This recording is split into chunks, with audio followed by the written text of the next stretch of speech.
The fog came in off the Sacramento River the way it always did in November, low and deliberate, wrapping the levee roads in gray gauze before the sun had any say in the matter. I had driven that stretch of Highway 160 enough times to know exactly where to slow down, exactly where the asphalt buckled near the old pear orchards, exactly which mile marker meant I was 11 minutes from the house on Sandpiper Lane where I had grown up and mostly wished I hadn't. I was not nervous. I want to be clear about that because the story I am about to tell you is the kind of story people assume begins with nerves, with a protagonist who is secretly terrified beneath a careful surface. But I had driven this road too many times with too many different feelings attached to it, and what I felt that Saturday morning was something closer to neutral. A low, steady hum. The way a machine sounds when it is on but idling. My name is Sawyer Beaumont. I was 34 years old. I had not been back to Sandpiper Lane in 14 months. The party was my father's 65th birthday. My mother had called 3 weeks earlier to tell me attendance was not optional.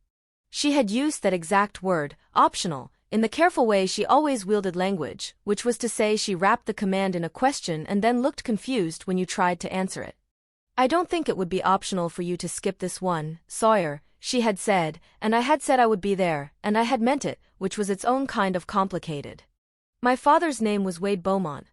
He had built a regional commercial real estate firm, Beaumont Pacific, over 30 years of handshake deals and well-timed risk. The firm was worth something in the neighborhood of $40 million, and Wade treated that number the way some men treat a war wound, visible at all times, mentioned often, never quite cleaned up. He had grown up with nothing in Bakersfield and had made himself into something in Sacramento, and he believed, with the quiet ferocity of men who have done exactly that, that he understood how the world rewarded effort and punished weakness. I was not, in his estimation, a reliable reward story. My younger sister's name was Presley. She was 29, worked in marketing at a tech company south of the city, and had been my father's favorite since approximately the moment of her birth. This is not a perception I arrived at through resentment. I spent years trying to find a different word for it, something fairer, and kept arriving at the same one. Favorite. She was the one whose apartment he had co-signed. The one whose company stock options he had helped purchase at the right time. The one whose boyfriend he had vetted and approved with a handshake before the man had even met our mother. She was funny and fast-talking and genuinely charming, and I did not dislike her. That is important too. What I disliked was the architecture of our family, which had been built around her comfort so thoroughly that any structural stress was automatically understood to be my fault. I pulled into the driveway at 11:30. The house had been repainted since my last visit, a deep slate gray with white trim that looked expensive and correct. There were already 6 or 7 cars parked along the curb, which meant the Hargrove cousins had driven up from Stockton and my Uncle Dallas had probably already stationed himself near the Bourbon. I sat in the car for 40 seconds. Not from nerves. From habit. Then I got out, smoothed the front of my jacket, and went inside.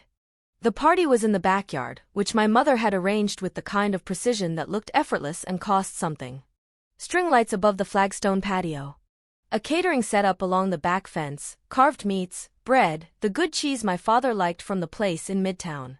Someone had rented round tables with cream linen, and there were maybe 30 people already moving between them when I came through the back gate. My mother saw me first. Her name was Colton. She had kept her maiden name as her first name when she married, a family tradition her own mother had started, and my father had loved it when they were young and occasionally still referenced it when he wanted to signal that he was not an entirely rigid man. She crossed the patio toward me with her arms slightly open, the body language of a woman managing multiple things at once. "You made it," she said, and kissed my cheek. Her hands on my arms were brief and firm. I said I would. "I know you did." She pulled back and looked at me the way mothers look when they are doing a rapid diagnostic they will not report. "Your father's by the bar. Go say hello before it gets loud." I nodded. I looked past her at the backyard, the cousins, the neighbors, a few people I recognized from Beaumont Pacific, and I found my father without looking hard. Wade Beaumont at 65 looked like a man who had decided that aging was a negotiation and he intended to win most of the terms. He was broad-shouldered, still, with gray at the temples that he had stopped fighting somewhere around 60, and he wore the kind of pressed linen shirt that looked casual and cost more than it should. He was standing near the portable bar with my Uncle Dallas and two men I recognized as his longest-tenured brokers, laughing at something with the full-body ease of a man on his own territory. He saw me at roughly the same moment I saw him. The laugh didn't stop.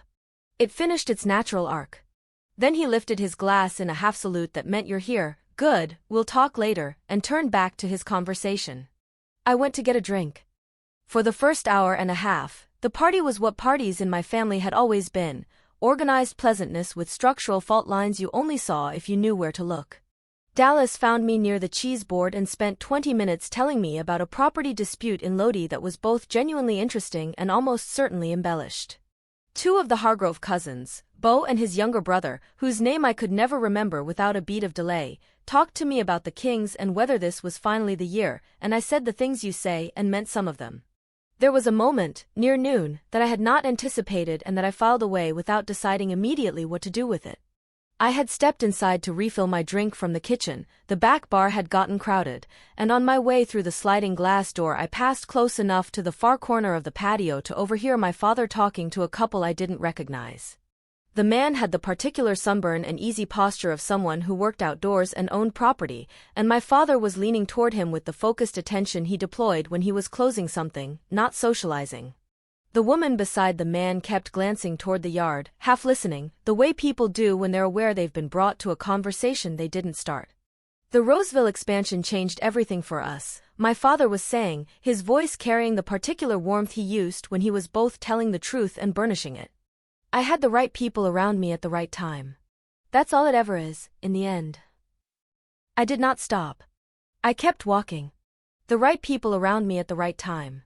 I knew exactly which people. I knew exactly which expansion. I knew, to within about $200,000, what the Roseville expansion had been worth to Beaumont Pacific and what it had been worth to me, which were two very different numbers. I poured my drink in the kitchen and stood at the counter for a moment, looking at the familiar line of cabinets, same hardware since 1994, same small crack in the tile by the sink that my mother had been meaning to repair for 15 years, and I let the familiarity of the room do what familiarity does, which is remind you of the person you were in a place before you understood all of what was happening there. Then I went back outside. Presley arrived at 1:15. She came through the back gate in a yellow dress with her hair up, and the backyard reorganized itself around her the way it always did, not dramatically, not with fanfare, but with the small gravitational shift that happens when a room's natural center walks in. My father saw her from across the patio and his whole face did the thing it did. I watched it. I had been watching it my whole life and I still couldn't fully describe it. It wasn't just love, it was something more specifically proprietary, like the face a man makes when he sees proof that something he built turned out well. She spotted me near the bar and came over, and to her credit she hugged me first, before she went to him. "Sawyer." She pulled back and held my arms, studying me. "You look thin." "I'm not thin." "You look like you've been working too much." "That's probably accurate," I said. She smiled, it was genuine, Presley's smile always was, and then her eyes moved past me toward our father, and she was already moving. I watched her cross the patio. I watched him open his arms. What happened next is the part I've replayed more times than I expected to, and not because it was surprising, it wasn't, not really, but because it was the first time I understood, clearly and without the usual protective distance, exactly how much of the room's grammar was organized around Presley's presence and exactly how little of it had ever been organized around mine. My father held her in that embrace for the full count of 5 or 6 seconds, longer than the social hug, longer than the hello it's been a while hug, long enough that Dallas and the brokers paused their conversation and smiled with the particular approval of men who find a patriarch's affection for his child moving. Then he pulled back and held her by the shoulders and looked at her the way I had only ever seen him look at deals he was especially proud of closing, and he said, loudly enough that the people around them could hear, "There she is. Now it's a party." The people around them laughed. It was an easy laugh, a genuine one, the kind that lands when a room is already warm and the right person has just said the right thing. I turned back to my drink. I was not hurt. That is not quite the right word for it, and I want to be precise about this because imprecision would make the rest of what I'm about to tell you feel like grievance, and it isn't. What I felt was closer to clarity, the specific, cool clarity of a thing confirmed. My father's love for Presley was real and entire. My father's acknowledgement of me was transactional and intermittent. These were not revelations. But standing in the backyard with the string lights and the good cheese and 30 people laughing at his joke, I understood for the first time that I had spent a long time hoping I was reading the situation wrong. I was not reading it wrong. I set that understanding down somewhere internal, where I keep things I'm not ready to act on yet, and I went to find Dallas to ask him about the Lodi dispute he'd mentioned, because Dallas always appreciated a follow-up question and I needed something to do with the next 20 minutes. At around 1:45, I found myself near the back fence, slightly apart from the main cluster of guests, watching the yard. My father had settled into what I thought of as his party orbit, moving between clusters of people, never staying too long with any one group, deploying the handshake and lean of a man who wants everyone at his party to feel specifically seen by him. He was good at it. I had watched him do it since I was a child and I had never been entirely unimpressed by it, even when what I felt toward it was complicated. He moved toward Presley's cluster. She was talking with two women I didn't recognize, friends from her company, probably, and he placed a hand briefly on her shoulder as he passed, the lightest of touches, the kind that means I see you, you're doing well, I'm proud. Presley didn't break her conversation. She just tilted her head slightly toward him, a small acknowledgement, like a plant turning toward a familiar warmth. He had never touched my shoulder like that at a party. Not once that I could recall. Not the casual, continuous kind of touch that means someone is always peripherally tracking you in a room because your presence matters to them. That was not the vocabulary he used with me. I noted this without judgment, or without much. I was 34 years old and I had been noticing these things my whole life and I had, mostly, organized them into a file I didn't open very often. What I had not expected was to open it today. What I had not expected was to stand in my father's backyard on his 65th birthday and feel the file open of its own accord, the way things do when the conditions are right and there is nowhere else to put it. I was still thinking about the right people around me at the right time. The argument started at 2:30, and it started over almost nothing, the way the arguments in our family always did, because the arguments in our family were never really about the thing they appeared to be about. Presley had been talking to Bo Hargrove near the far table for the better part of 40 minutes. I was close enough to hear the shape of it without catching every word, something about a business deal Bo was pursuing, something that required a silent partner, something Presley was apparently considering. The conversation had the energetic, overlapping quality of two people who were excited about the same idea. I had some information about Bo Hargrove that Presley did not. This requires a brief explanation. 14 months earlier, the last time I had been in Sacramento, I had been in the middle of a transaction of my own. Not through Beaumont Pacific. Not through anything connected to my family at all. I ran a private investment vehicle out of a small office in Seattle, under a holding structure that had taken me 8 years to build into something worth building. The name on the door was Meridian Cascades LLC, and the name Meridian Cascades did not appear in any context associated with the name Sawyer Beaumont, which was deliberate and had been deliberate from the beginning. During that transaction, I had run standard counterparty due diligence on a cluster of Central Valley real estate operators. Bo Hargrove's name had appeared in a set of documents I had not expected to see his name in, documents associated with a real estate syndication near Fresno that had collapsed badly and left a number of smaller investors with significant losses they had never recovered. The syndication had been structured as a ground-up apartment development, the kind of deal that looks attractive in a rising market and catastrophic when the permits stall. Bo had exited his passive equity position 8 weeks before the collapse, a clean, documented withdrawal that the records showed he had initiated the same week the permit delays became apparent to any operator paying attention. He had recovered his capital. 62 investors, many of them individuals who had trusted the syndication's marketing materials rather than hired their own counsel, had not. The timing was, at minimum, a pattern I would not personally have ignored. I had said nothing about this 14 months ago because it had not been my place to say it, and because Presley had not been involved with Bo at the time in any capacity that made it urgent. He had come to the party as one of the Hargrove cousins. His father and my uncle Dallas had known each other since before I was born, and the Hargroves had been at Beaumont family gatherings for as long as I could remember. He was charming in the specific way of men who have always had access and know how to work a room with it, and I had spent the party watching him without making it visible, the way I watched most things. Now Presley was apparently considering giving him $80,000. I had been standing near the far edge of the flagstone patio, angling toward the bar for a water, when the number reached me through a gap in the party noise. Presley's voice, clear and certain. "The numbers are genuinely good, Bo. I've looked at the projections twice." The confidence in it was the thing that moved me. Presley was not a foolish person. She was fast and careful, and she read situations well. But she had not run the due diligence I had run, and she did not have access to the exit records I had pulled, and the numbers on a warehouse conversion in Elk Grove could be entirely legitimate, and Bo Hargrove could still be a counterparty worth examining more closely before you handed him anything. I walked over. "Presley," I said. She turned, still smiling from whatever Bo had just said. "Hey, come meet Bo, you two should." "I know Bo," I said. I looked at him. He looked at me with the specific expression of a man who is not sure how much someone knows. "Can I talk to you for a second?" I said to Presley. "We're in the middle of." "I know. It'll take a minute." She read something in my face. She had always been better at reading me than anyone gave her credit for, and she excused herself and stepped to the side with me, close to the fence where the string lights ended. "What?" she said, low. "How much are you thinking about putting in?" Her eyes narrowed. "How did you know about that?" "It doesn't matter." "How much?" "Sawyer." "Presley." My voice stayed steady. "I'm not trying to interfere. I'm asking you a question."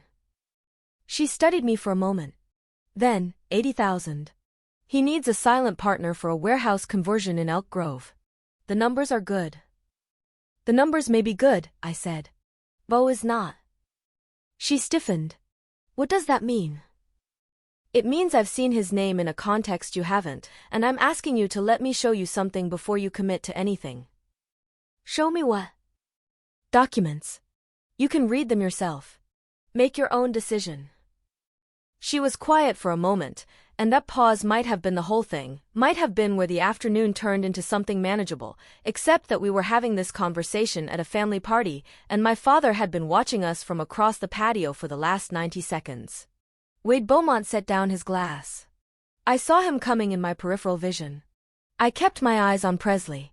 "What's going on over here?" he said. His voice was easy. Conversational. That was how he always started. "Nothing," Presley said, fast. "Sawyer was giving me information," I said. "About someone she's considering doing business with." My father looked at me. "Information?" "Yes." "Presley," he said, without looking away from me, "did you ask for his input?" "Dad." "Did you ask for it?" "She didn't have to," I said. "What I know is directly relevant to her." "What you know?" He said it the way he sometimes said things, as a repetition that was also a diminishment, a way of holding the words up and letting you see how little they weighed in his estimation. "Sawyer, she's a grown woman. She doesn't need you running interference on her business decisions." "I'm not running interference. I'm offering her information she doesn't have." "You're doing what you always do," he said. "You're inserting yourself into something that has nothing to do with you because you can't stand." "Wade." That was my mother, somewhere behind him. He ignored her. "Because you can't stand watching Presley do well without making it about you." The backyard had gone quiet. Not all at once, it was a gradual thing, conversations tapering, glasses held still. 30 people who had been performing the social function of not listening were now not performing it at all. "That's not what's happening," I said. "Then tell me what is happening." He stepped closer. His voice had not risen. This was important to understand about my father. His voice almost never rose. He had learned that restraint was more effective than volume, but something in it had hardened into a shape I had felt before. "Because from where I'm standing, my daughter is trying to have a private conversation and you walked over and made it a problem. She was about to give money to someone with a documented history of." "Documented?" He almost smiled. "You have documents now." "Yes." "On Bo Hargrove." He said the name with a flatness that meant he did not believe me. "Yes." "Where did you get documents on Bo Hargrove?" I looked at him. "That's a longer conversation." "Of course it is." He turned slightly, addressing the patio now as much as me. I recognized the move, had seen it in boardrooms and at dinner tables and in the living room when I was 17 and had done something he needed to correct publicly. Of course it's a longer conversation. Sawyer always has a longer conversation ready. Full of things he knows that nobody else knows, things he can't quite explain yet, things you'll have to trust him on. Wade, that's enough, my mother said. I'm done, he said, to her, briefly, and then he was looking at me again. I need you to step back from this. I'm not going to do that. The quiet in the backyard was now absolute. My father's jaw moved once, a small sideways grind that I had not seen since I was a child, and he was deciding something. His eyes were steady on mine. Then I need you to leave, he said. I didn't answer immediately. I let the words settle into the air between us, let them take up space, let everyone present understand exactly what had just been said and by whom and in front of what audience. I counted the pause instead of answering it. Excuse me? I said. Quietly. Just to be certain. You heard me. His voice was flat and certain, the voice of a man who had made a decision and intended to live in it. This is my home, this is my party, and I am asking you to leave. Presley made a sound, not quite a word, not quite a protest, somewhere between. I looked at my father. He looked at me.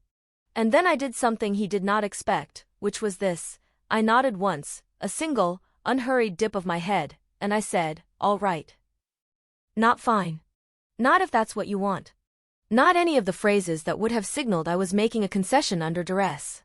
Just, all right. Like a door closing with a soft click. I set my glass down on the table beside me. I smoothed the front of my jacket. Presley, I said, without looking at my father. Don't sign anything until you've read what I'm going to send you. She was staring at me with an expression I could not immediately name. Her mouth was slightly open. Sawyer, she started. But I was already moving toward the back gate, and the 30 people in the backyard were watching me go, and my father was standing in the center of his own party on his 65th birthday with his arms at his sides, and I did not look back. The gate latch was cold when I lifted it. I remember that specifically, the temperature of the metal under my fingers as the fog pressed in from the river, damp and indifferent. I stepped through onto the driveway side and let the gate swing closed behind me with a sound like a period at the end of a sentence. I sat in my car. I did not drive. Not immediately. I looked at the house through the windshield, the new gray paint, the white trim, and I thought about the folder sitting in the messenger bag on my back seat. The folder I had brought not because I planned to use it today, not because I had anticipated this specific sequence of events, but because I had learned, over the course of 8 years of building something in silence, that it was better to carry the documentation than to need it and not have it. The folder contained 43 pages. Those 43 pages were not about Bo Hargrove. They were about something much older and much larger than a warehouse conversion in Elk Grove, and the name on the front of the thickest document in that folder was not mine. It was my father's.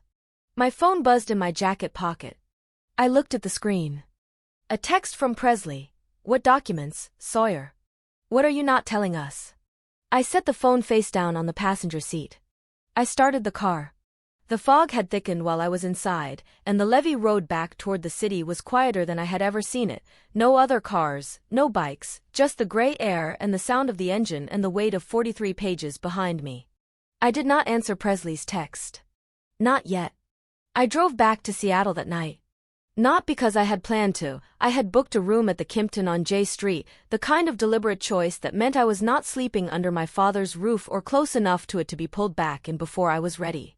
But somewhere on I-5 north of Redding, with the high beams cutting through the fog and the messenger bag on the back seat, I made the decision the way I made most decisions, quietly, without announcing it, and with a clear sense of what I was moving toward rather than what I was leaving behind. I was in my apartment on Capitol Hill by 2 in the morning. I set the bag on the kitchen table. I did not open it. I made tea, stood at the window that faced the water, and watched the lights on Elliott Bay until the tea went cold. Then I went to bed. Presley called at 7:43 the next morning. I was already up, already dressed, already standing at the kitchen table with the bag open and the folder in my hands, not reading, just holding it, feeling the weight of the thing. I let it ring. She called again at 7:51. I answered the second one. You left, she said.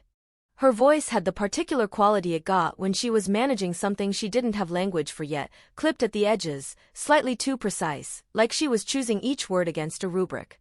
He asked me to. I know he asked you to. I was there. A pause. Where are you? Seattle. You drove to Seattle last night. Yes. Another pause, longer. I could hear her moving through a room, the soft sound of her feet, a door, then relative quiet. Sawyer, what is in those documents you mentioned? I'll send them. I don't want you to send them. I want you to tell me what they are. The ones about Bo, I said, are due diligence materials from a Central Valley syndication that collapsed in 2021. Bo's name is in the exit records. He pulled out 8 weeks before it went under. 62 investors lost an average of $41,000 each. Silence. That's not, she stopped. Started again. That doesn't mean he knew. No, I said. It doesn't. So why are you? I'm not telling you what to do, Presley. I'm giving you a data point. You can do whatever you want with it. She was quiet for a moment that felt longer than it was. When she spoke again, her voice had shifted. Lower, more careful. You said those documents. As in, there are others. I didn't answer immediately. I looked at the folder in my hand, the weight of it, the width of it, the name printed on the first interior page. Yes, I said. About what? About something I'm still working through. Sawyer. Her voice carried an edge that was not quite frustration and not quite fear, but lived somewhere between them. You walked into Dad's party and told me not to sign anything and then you left. And now you're in Seattle and you're being, she stopped. You're doing the thing you do. Where you know something and you hold it like it's a, she seemed to lose the word. Like it's a bargaining chip. I'm not bargaining, I said. I'll send you the Bo materials today. The rest isn't ready. The rest of what, Sawyer? The rest of what? I'll call you in a few days. Don't do that. Don't go quiet on me. I'm not going quiet, I said. I'm being careful. There's a difference. She made a sound, brief, sharp, not quite a laugh. He's furious, you know. Dad. He called it a scene. He said you made a scene at his birthday party. I know that's what he said. Mom's trying to smooth it over. She always does. A long exhale. He's talking about the trust. My hand stilled on the folder. What about the trust, I said. My voice stayed even. He said, she hesitated. He said he's been thinking about restructuring it. That it's past time. He didn't give specifics, but he was talking to Uncle Dallas about it this morning and I heard the word restructured and your name. I set the folder down on the table. I did not say anything. Sawyer. I heard you. Are you worried? I looked out the window at the bay. The morning light was coming in flat and silver, the water the color of old pewter. No, I said. And that was true, but not for the reason she assumed. The trust my father was apparently planning to restructure had been established in 2009, during the period when Beaumont Pacific was expanding fastest, and Wade had decided, on the advice of a family attorney named Gerald Fitch, that a revocable trust was the cleanest way to organize his estate for 2 children whose futures he claimed to regard equally. The trust had been amended twice since, once in 2014 and once in 2018. I knew the dates of both amendments. I knew what each one had changed. I knew this because Gerald Fitch had died in 2019, and his successor at the firm had sent the estate documentation to all named beneficiaries as a matter of policy, and I was still technically a named beneficiary at that point, and I had read every page. I had also kept every page. This is the part of the story where I need to go back, not far, not to childhood, but back to the year I turned 26, which is the year everything that matters to understanding the 43 pages in that folder actually started. I had not always worked in private investment. That is worth establishing. When I was 23, I came back to Sacramento after a degree in economics from Oregon State that my father had funded without warmth, the way he sometimes funded things, with a kind of transactional competence that made the gift feel like a loan you'd never be allowed to repay. I came back because he asked me to. He was expanding Beaumont Pacific into a second office in Roseville, and he needed someone who could build out the financial modeling side of the operation, not a CFO. He wasn't ready for that, but someone internal who understood numbers and could structure the acquisition analysis without the firm having to pay for outside consulting on every deal. I did that job for 3 years. I was not paid particularly well for it. That is not a complaint, or not primarily a complaint. I was 23 and learning, and the access I had to real commercial real estate transactions at a firm with genuine deal flow was worth something that didn't show up in a paycheck. I understood that. I chose it deliberately. What I did not choose, and did not fully understand until later, was how my father was structuring the value of what I was doing. In the winter of my second year at Beaumont Pacific, I had been working on a particular acquisition, a multi-tenant industrial property near the port of Sacramento that Wade had been circling for 18 months. The seller was motivated but had a complicated title history, 3 separate transfers in 11 years, an easement dispute with an adjacent landowner that had been settled but not cleanly documented, and an encroachment issue on the north boundary that had been flagged in an earlier survey and then apparently forgotten. The deal had stalled twice on due diligence. 2 different outside consultants had looked at the title package and stepped back without finishing the work. I spent 11 weeks on that analysis. I went in on weekends. I built a model that reconciled 3 separate chains of title through a sequence of LLC restructurings that had been handled sloppily, not fraudulently, just by attorneys who were billing by the hour and moving on to the next file before the paperwork fully closed behind them. I pulled every recorded document at the county clerk's office. I drove out to the property on a Tuesday afternoon in February and walked the north boundary myself, in the rain, to understand the encroachment physically rather than just on paper. What I found was this: the encroachment issue was real, but it was not what it appeared to be. The adjacent landowner's building did not actually cross the property line. The original survey had been performed using a reference point that had since been corrected in a 2008 resurvey, and the encroachment existed only relative to the outdated description. When I ran the corrected description against the current title record, the boundary resolved cleanly. The adjacent landowner had no legitimate claim. What had looked like a liability worth walking away from was, once you understood it correctly, a piece of cleared title that everyone else had been too busy or too cautious to finish reading. That cleared title added approximately $2.3 million in clean value to the acquisition price the firm could credibly offer. The deal closed in March. Beaumont Pacific acquired the property for $8.4 million.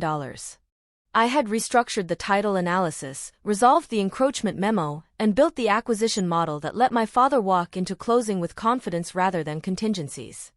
2 years later, Beaumont Pacific sold the property for $14.1 million. My father wrote me a check for $1,500 as a bonus. He called it a token of appreciation and shook my hand, and the handshake had the firm, dry quality of a man who considered the matter concluded. His eyes moved past me to the door of his office almost before the handshake finished. I did not say anything.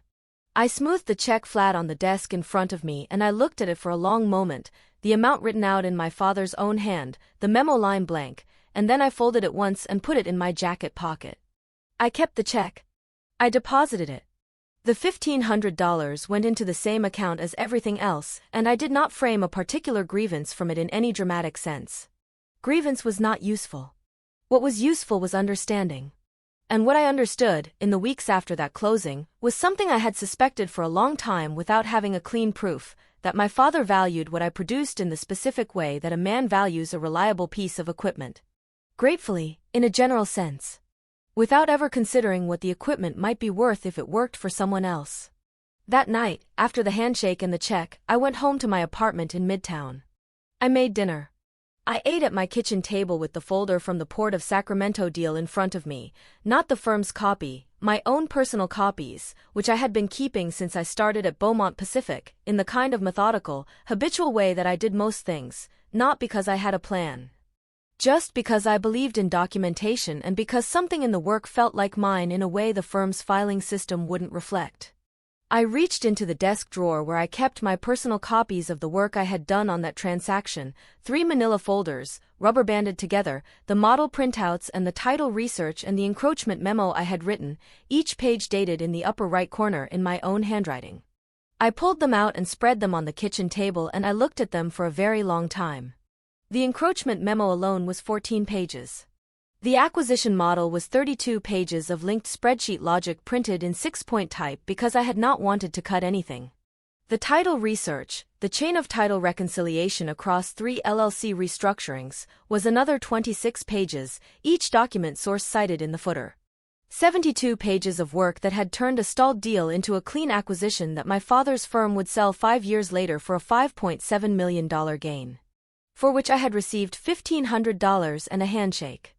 I did not work myself into a rage about this. I want to be clear about that. What I did was something more methodical, which was this: I took a fresh legal pad from the same drawer and I made 2 columns. The left column was the work. The right column was the compensation. I filled out the left column for every deal I had touched at Beaumont Pacific, going back through my records. I left the right column mostly blank because the amounts were small enough that writing them down felt almost redundant as a demonstration of the gap. Then I put the legal pad away, rubber-banded the manila folders back together, and went to bed. 3 days later, I started building what would eventually become Meridian Cascades.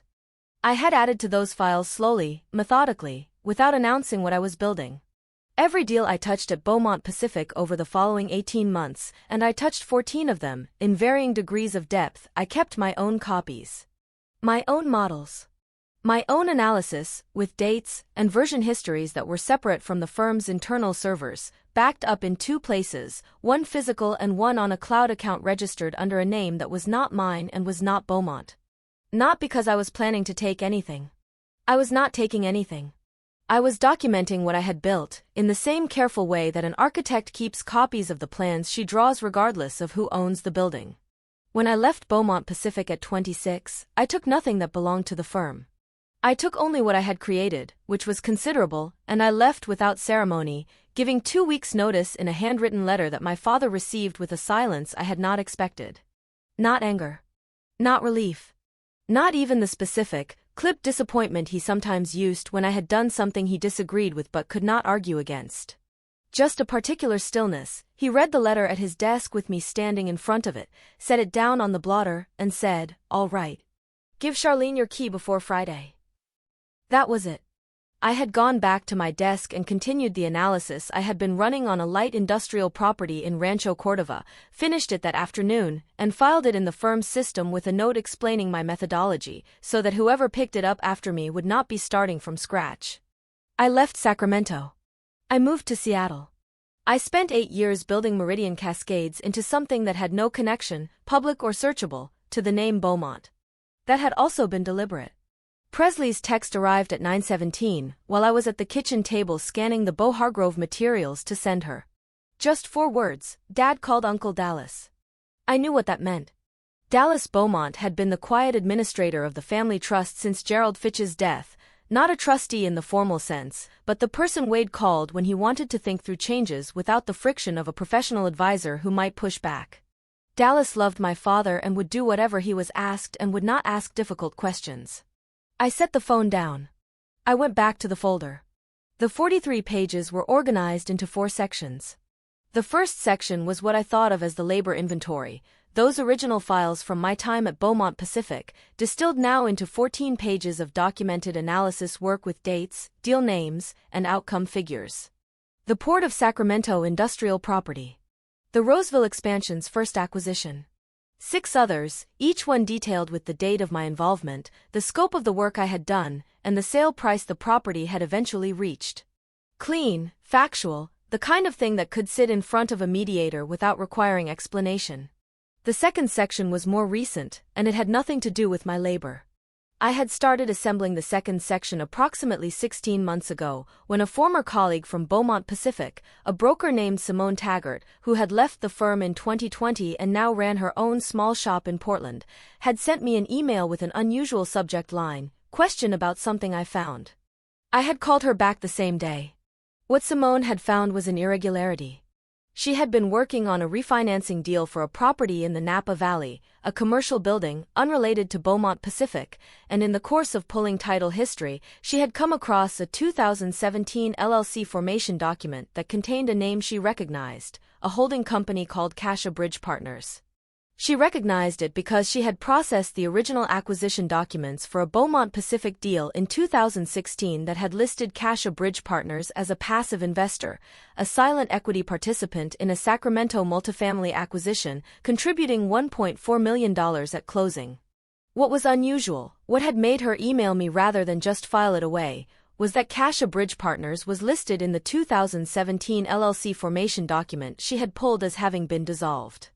In January 2016, 3 months before it had allegedly invested $1.4 million in the Beaumont Pacific deal.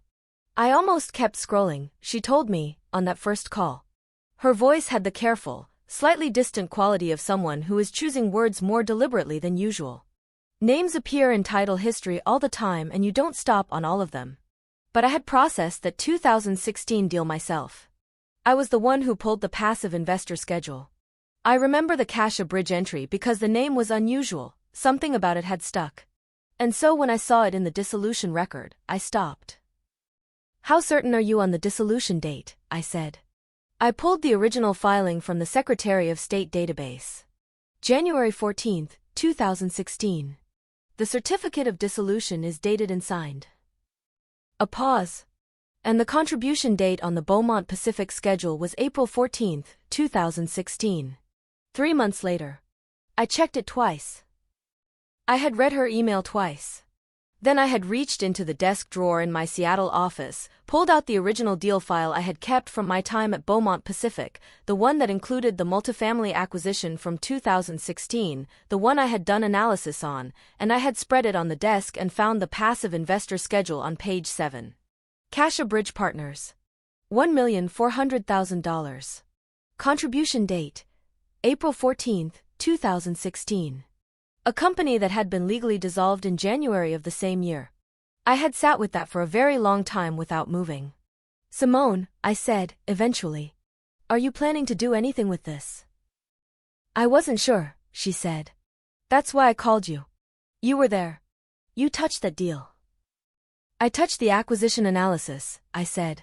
I wasn't involved in the passive investor structure. I know. But you'd know if it's the kind of thing that has an innocent explanation. I looked at the passive investor schedule on my desk. At the contribution date. At the dollar amount. A dissolved entity can't make a valid capital contribution, I said. That's not a procedural technicality. If Cassia Bridge was legally dissolved in January, it didn't exist as a legal person in April. The $1.4 million had to come from somewhere, and it didn't come from Cassia Bridge because Cassia Bridge wasn't there. Silence. So where did it come from? She said.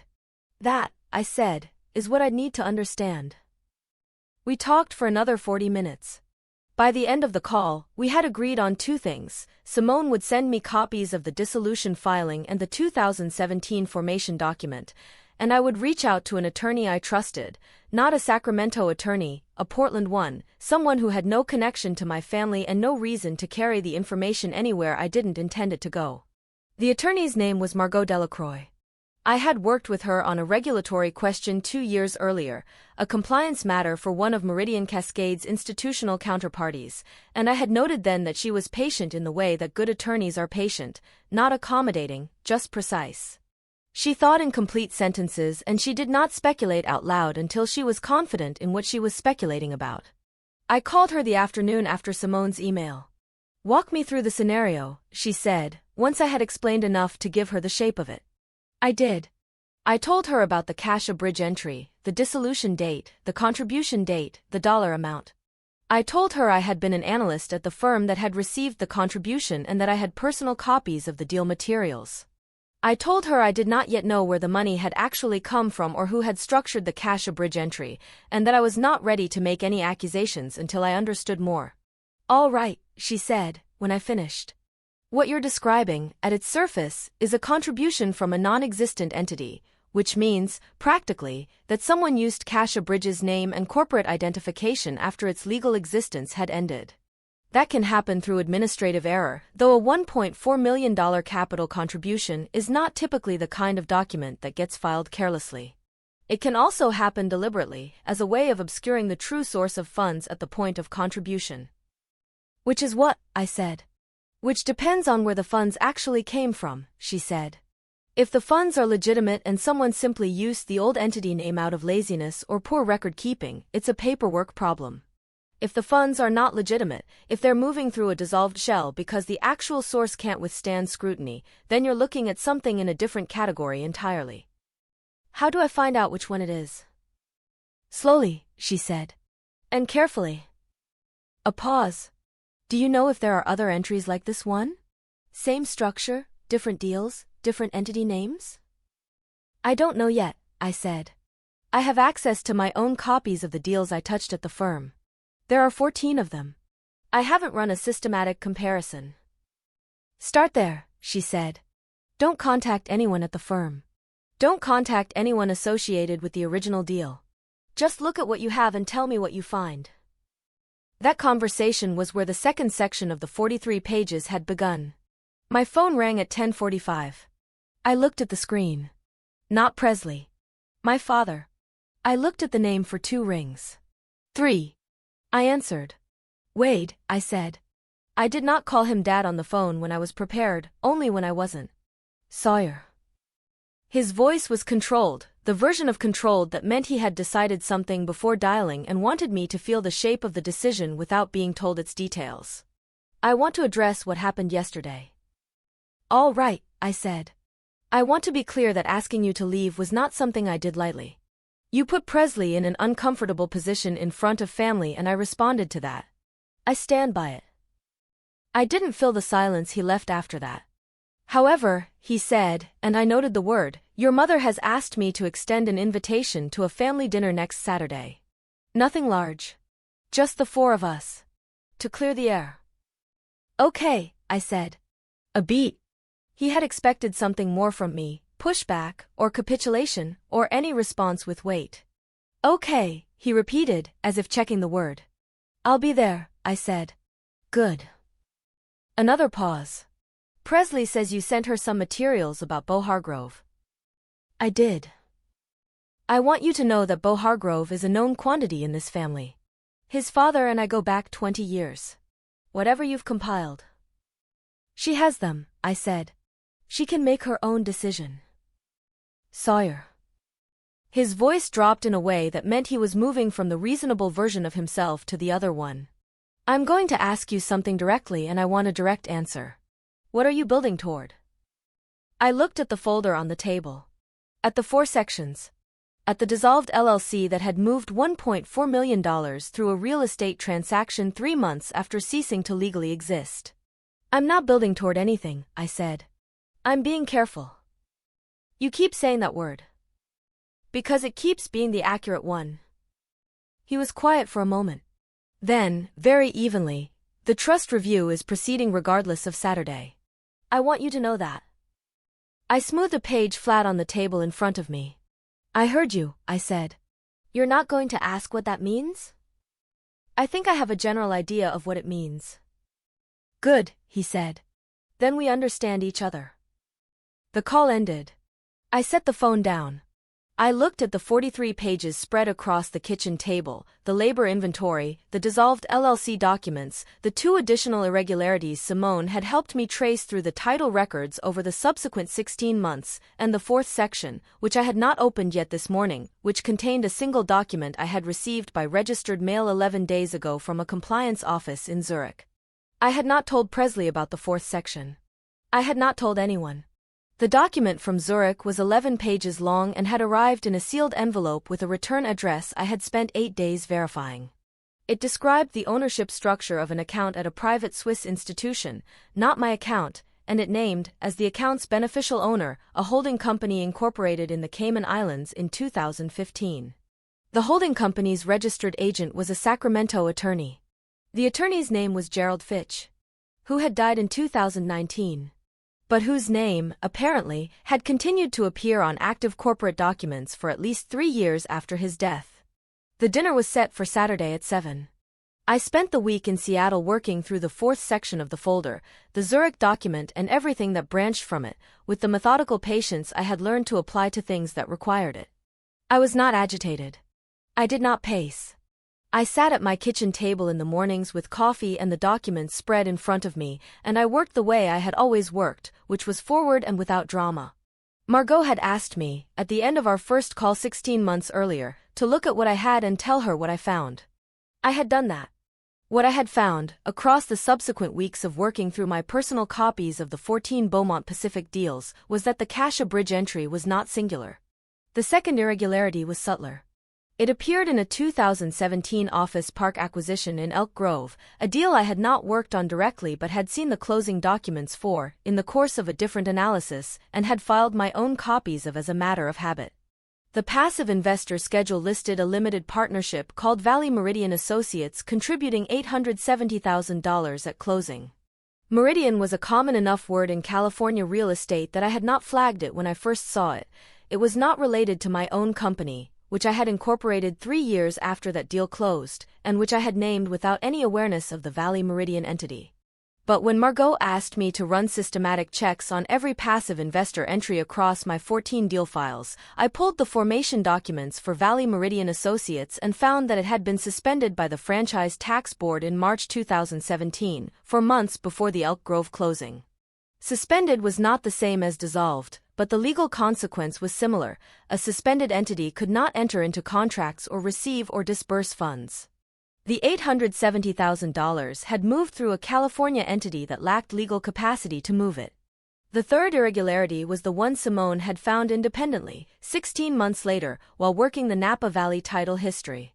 It was not a new entity, it was Kasha Bridge again, appearing in a 2019 refinancing as a prior lender of record on a property that Kasha Bridge, dissolved in January 2016, could not have lent against. The filing was a corrective instrument, the kind that gets recorded when a prior transaction needs a clean discharge, but the discharge document itself bore Kasha Bridge's name as the discharging party, 3 years after the entity ceased to exist. 3 entries. 3 entities without legal standing. 3 transactions in which money had moved through shells that were, on paper, not there. When I had laid this out for Margot, methodically, by deal, with dates and filing numbers, she had been quiet for long enough that I had checked to make sure the call was still connected. "How confident are you in your copies?" she said finally. "I kept them contemporaneously," I said. "Dates are handwritten on each page, in my own hand. They match the filing dates in the public record. And your access to these documents, you obtained them legitimately, during your employment. I created most of the analysis myself. I kept personal copies of my own work. I did not take anything from the firm's systems after my departure." "All right." I could hear her writing. "Here's what I need you to understand before we go any further. What you're describing, 3 transactions, 3 non-existent entities, spanning at least 4 years, is not a pattern that results from careless administration. A single dissolved entity in a single closing could be a mistake. Twice is a pattern. 3 times is a structure. Someone built this deliberately." "I know," I said. "And you believe you know who?" "I believe I have a theory," I said. "I'm not ready to call it a conclusion."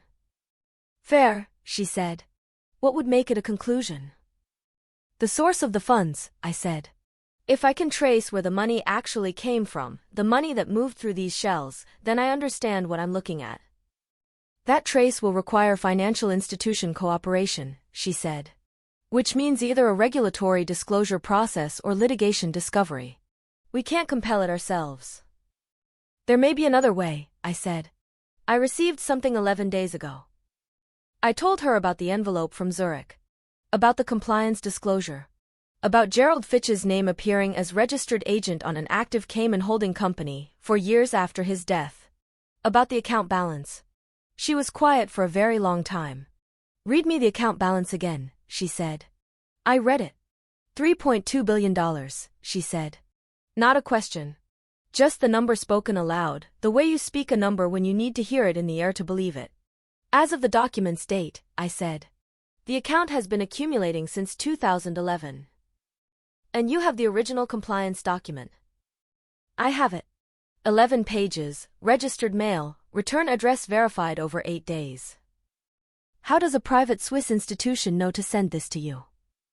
I told her about Gerald Fitch's estate, the beneficiary designation, the personal letter attached, the standing it had given me as a contingent beneficiary of the Cayman Holding Company's assets. Margot listened without interrupting. When I finished, she said, "Gerald Fitch left you a map." Yes, I said. I think that's exactly what he did. By Wednesday of the dinner week, I had confirmed 3 additional facts that Margot had asked me to verify before the Saturday conversation. The first was that Gerald Fitch's name had appeared on Cayman incorporation documents dated 2020, 2021, and 2022, 1, 2, and 3 years after his documented death. The signature on the 2020 filing was a reasonable facsimile of his. The signatures on the 2021 and 2022 filings were less careful, as though whoever was producing them had grown confident that no one was checking. The second was that the Cayman Holding Company, registered under the name Pelican Sound Holdings, had made 2 capital contributions to Beaumont Pacific transactions in 2020 and 2021, totaling $3.1 million, structured in both cases as passive investor equity. The same structural format as the Cassia Bridge and Valley Meridian entries. A pattern, not a coincidence, now spanning a decade. The third was that the Swiss account named in the Zurich document, the one with Pelican Sound Holdings as its listed beneficial owner, had a current balance, as of the date of the compliance disclosure, of a number that I had read 3 times before I believed it. $3.2 billion. The account had been accumulating since 2011. I did not yet know, with full certainty, where all of it had come from. But I knew enough of the structure to understand that what I was looking at was not the product of a successful regional commercial real estate firm's legitimate earnings. A firm worth $40 million did not generate $3 billion in a parallel offshore structure through the ordinary conduct of its business. The money had moved from somewhere into those shells and from those shells into that account, over 13 years, through a mechanism that had been designed, carefully, with the assistance of a trusted attorney, to be invisible. I called Margot on Thursday morning.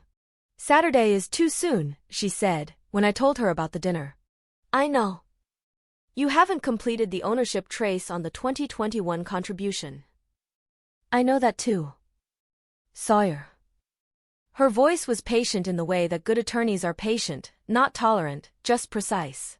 If you walk into that dinner with incomplete documentation and he pushes you on specifics, you've lost the element you've been protecting for 14 months. "I'm not walking in with the documents," I said. "I'm walking in with a read on the situation.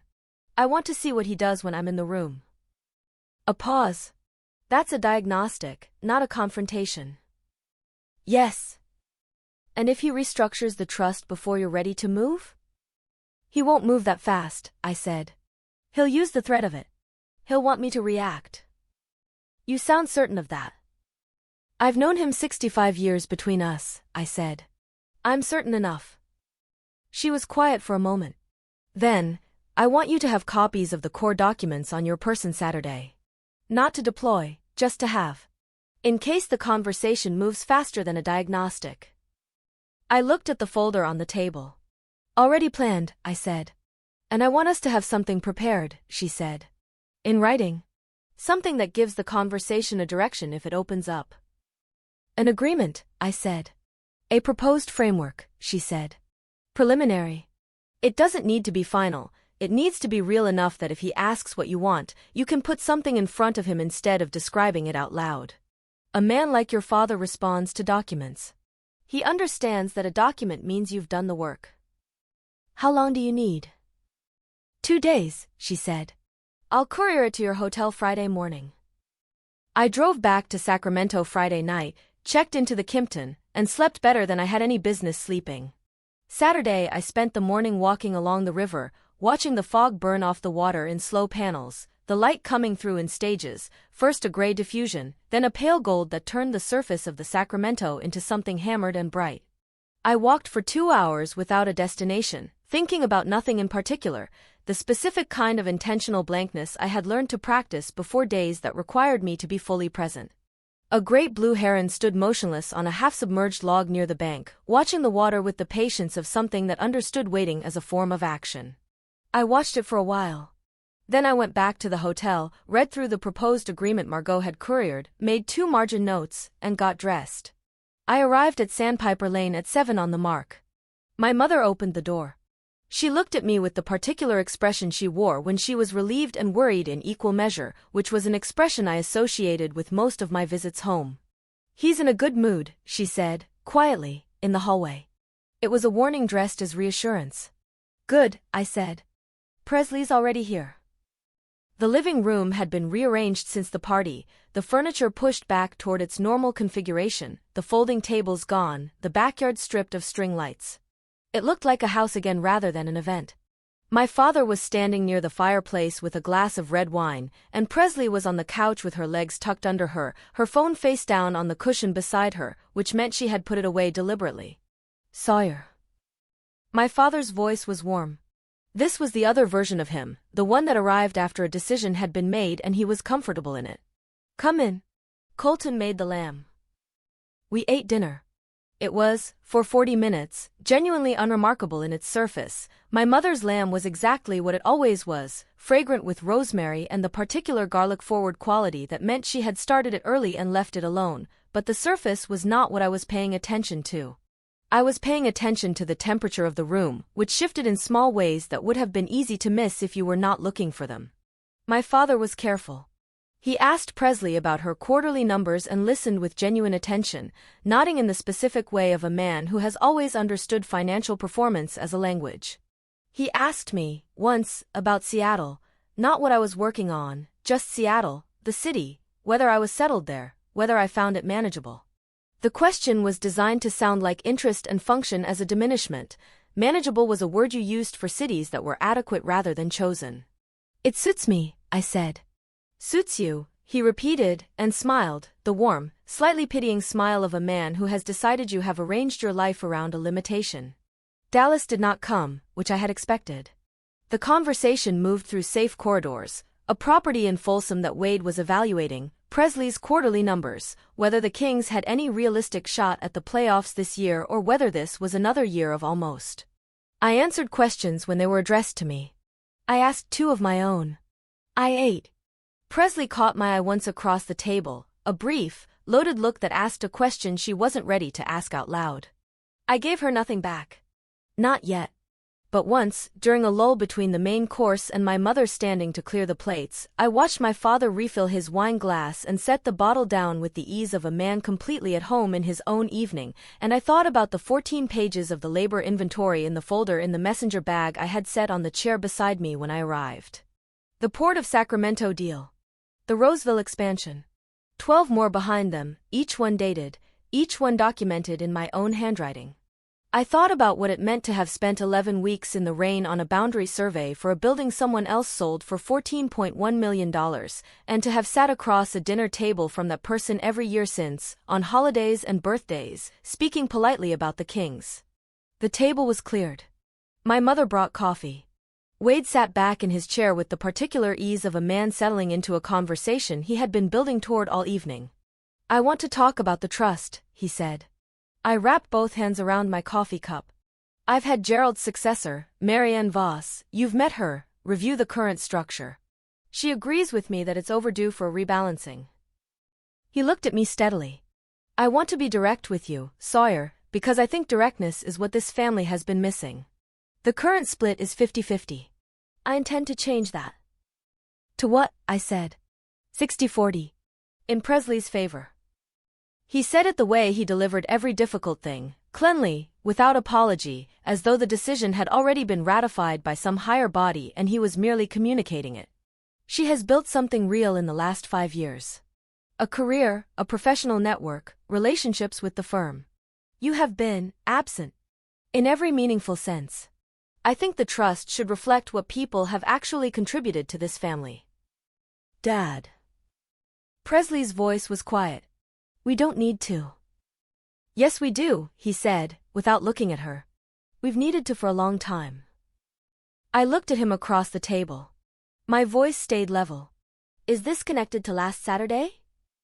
It's connected to 14 months of absence and a pattern I've watched for longer than that. I wasn't absent, I said. I was working. At what? He said. What exactly have you been working at, Sawyer, that keeps you in Seattle and out of contact and apparently, sitting on documents about members of this family that you won't explain? I explained the Bo Hargrove materials to Presley. I'm not talking about Bo Hargrove. The room was very quiet. My mother had both hands around her own cup and was looking at the table. Then what are you talking about? I said. I'm talking about the phone call we had Monday morning. He leaned forward slightly. I'm talking about the way you answered me. I'm being careful. I've been thinking about those words all week. What does a man who has nothing to hide need to be careful about? Accuracy, I said. Timing. Making sure what I think I know is actually what I know. And what do you think you know? I looked at him. He looked at me. Enough, I said. Enough. He repeated it the way he had repeated documents the week before, held up, examined, set down with a slight dismissal. That's a very comfortable word for someone who won't be specific. I'll be specific when I'm ready to be specific. When will that be? Soon. He studied me for a long moment. Then he sat back and picked up his wine glass and said, in a voice that had gone very level and very deliberate, "You have always done this. You have always held things, information, grievances, your own feelings about this family, at arm's length, like leverage. Like something you'd deploy when the moment served you. And I have watched you do it your entire life, and I want you to hear me clearly right now." He set the glass down. It has never worked. And it will not work this time. Whatever you think you're holding, I want you to understand something. This family made you. This family's money, this family's name, this family's effort, that is what put you through school and gave you the foundation for whatever it is you claim to have built in Seattle. And if you think that leverage runs in the direction you imagine it does, you are wrong. He had said it with the full weight of something he believed completely. I let the words sit in the room. I looked at my coffee cup. I looked at Presley, who had her eyes down. I looked at my mother, who was still studying the table. Then I looked at my father. "I hear you," I said. "Good," he said. "Then we can proceed." "I have a question," I said. He opened one hand slightly. "Go ahead." "Cash a Bridge Partners," I said. The room did not change. The air did not change. But something behind my father's eyes did, a very fast, very small adjustment, the kind of thing you only catch if you have been watching for it, and I had been watching for it for 16 months. "I don't know what that is," he said. His voice was even. His face was composed. He had answered too quickly and with too complete a flatness, and I noted both of those things without expression. "It's a holding company," I said. "Dissolved in January 2016. It contributed $1.4 million to a Beaumont Pacific acquisition in April of the same year." "That's not possible," he said. "A dissolved entity can't make a capital contribution." "That's correct," I said. "It can't." He looked at me for a long moment. Something was working behind his eyes that he was not giving to his face, and I watched it without helping him. Presley had looked up. My mother had looked up. "Where did you get that information?" he asked. "Routine due diligence," I said. "I ran it on a transaction that crossed my desk. The name came up and I recognized the deal." "You ran due diligence on a Beaumont Pacific transaction from your desk in Seattle." "On a counterparty associated with one," I said. "The cash a bridge entry was in the passive investor schedule. I would have expected it to be correct." Another silence. Longer this time. "There may have been a clerical error," he said. "In the original filing. These things happen in complex transactions.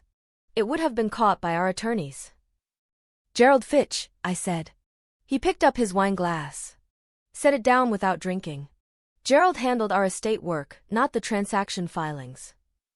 His name appears in some of the associated corporate documents," I said. "Even after the dissolution. That's an administrative issue. It would have been corrected." "Valley Meridian Associates," I said. He was still. A different stillness than before, not the composed stillness of a man managing a conversation, but the arrested stillness of something that has been caught mid-motion and does not know which direction to move. "A California limited partnership," I said. "Suspended by the Franchise Tax Board in March 2017.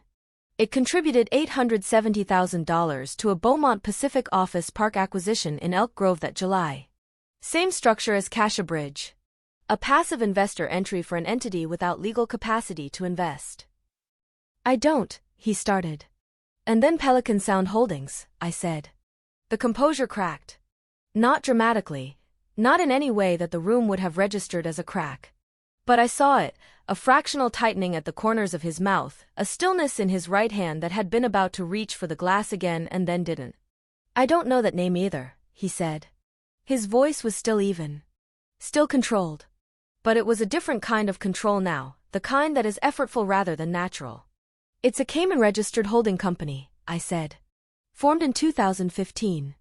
It made 2 capital contributions to Beaumont Pacific transactions in 2020 and 2021. Sawyer. His voice had dropped to something that was almost quiet and was not. I want you to stop. The contributions totaled $3.1 million, I said. Same structure as the Cassia Bridge and Valley Meridian entries. 3 entities, 3 transactions, 10 years apart. A pattern. I said stop. Its beneficial owner is listed in a Swiss compliance disclosure. He stood up. Not fast. Wade Beaumont did not move fast when he was in the version of himself that was dangerous. He stood up the way a structure settles, with weight, and with the suggestion of force held in reserve. He placed both hands flat on the table and he looked at me across the dinner dishes and the coffee cups and the remnants of my mother's lamb, and his voice, when it came, was the quietest it had been all night.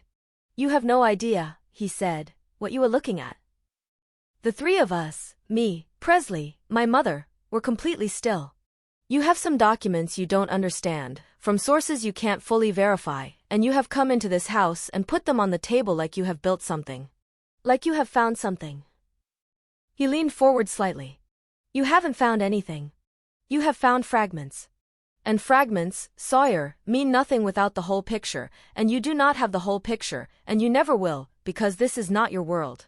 This is mine. And I have spent 40 years making sure that what belongs to this family stays with this family, and I will not have it dismantled by a man who couldn't stay in the same city as his own father for 14 consecutive months. He straightened. He picked up his wine glass. He looked at me with the expression of a man who has delivered a verdict and considers the matter closed. You have no idea what you are looking at, he said again. And I think you should go home and think very carefully about what you do next. Presley's hand had found the table's edge. My mother was looking at the wall. I sat with the words in the room. I sat with the weight of the Swiss document in the inside pocket of my jacket. Margot had been right, I had brought the core pages, folded once, and I sat with the image of my father's face when I said Cassia Bridge Partners for the first time, and Valley Meridian for the second, and Pelican Sound for the third, and I sat with the specific, careful understanding that he had not denied the account. He had denied knowing the names. He had not denied the account. I looked at him across the table. My voice, when I used it, was steady in the way that a foundation is steady, not because nothing is pressing on it, but because it was built for exactly this pressure. I'm not going anywhere, I said. And I think. Sawyer. His voice came down like a blade, cutting across mine. He pointed one finger across the table, not at me, at the door. His voice was absolute and cold and final in the way of a man who has never once, in 40 years, been wrong about how a room would respond to him. This family made you. And this family can unmake you. Do you understand me? The sentence landed in the room and stayed there. Presley made a sound, small, involuntary. My mother set down her cup. I looked at my father across the table for a long moment that I did not rush. Then I said, I know. Not I understand. Not you've made that clear. Just, I know. 2 words with no give in them, no invitation, no surface for his certainty to grip.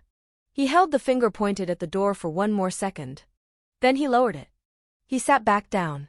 He picked up his wine glass with the deliberate ease of a man reasserting the terms of the room, and he drank, and he looked at me over the rim with the expression of someone who has fired a warning shot and is waiting to see what runs. I reached into my jacket. Not fast. Not dramatically. The way you reach for something you have carried all day and know exactly where it is. My fingers found the folded pages in the inside pocket, 3 sheets, the core extract from the Zurich compliance document, folded once along the center, and I pulled them out and set them on the table in front of me. I unfolded them slowly.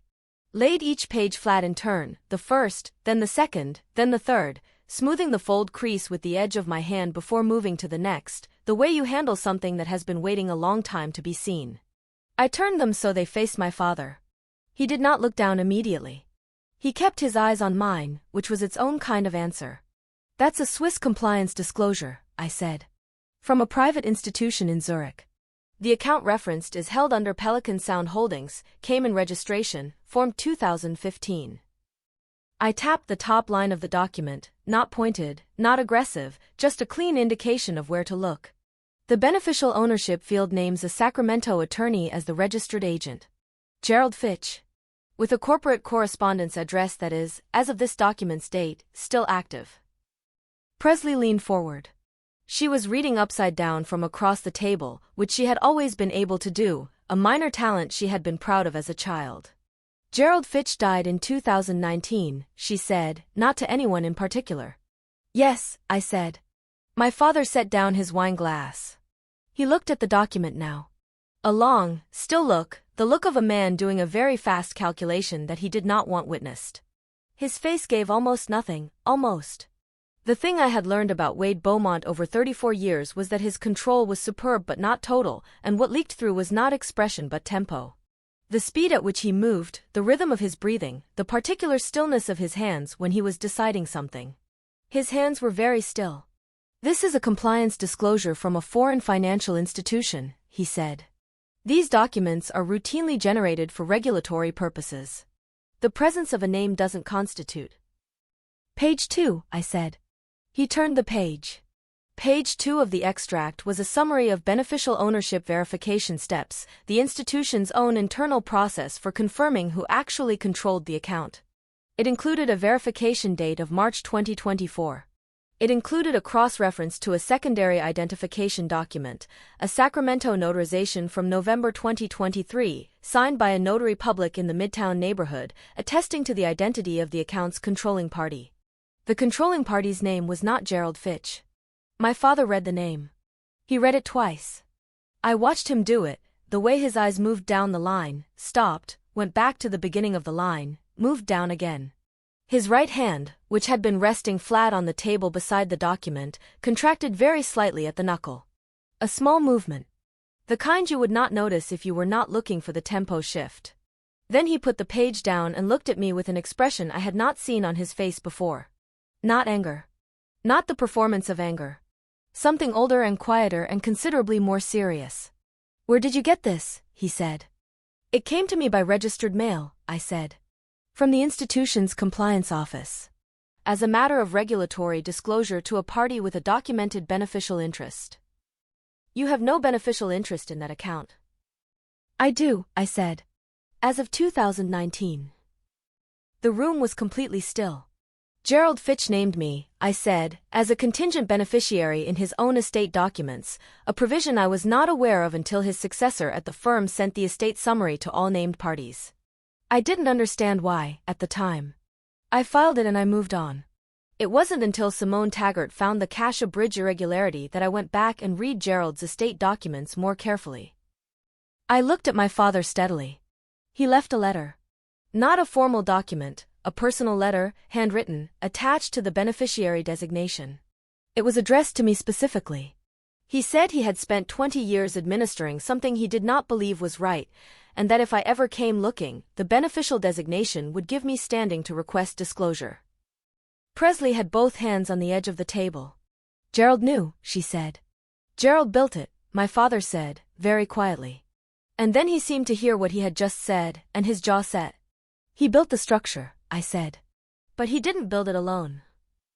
My father stood up again. This time he walked to the window, the one that looked out over the back garden, the dark flagstone patio where the party had been a week earlier, the string lights gone and the tables gone and nothing left but the yard and the fog pressing in from the river.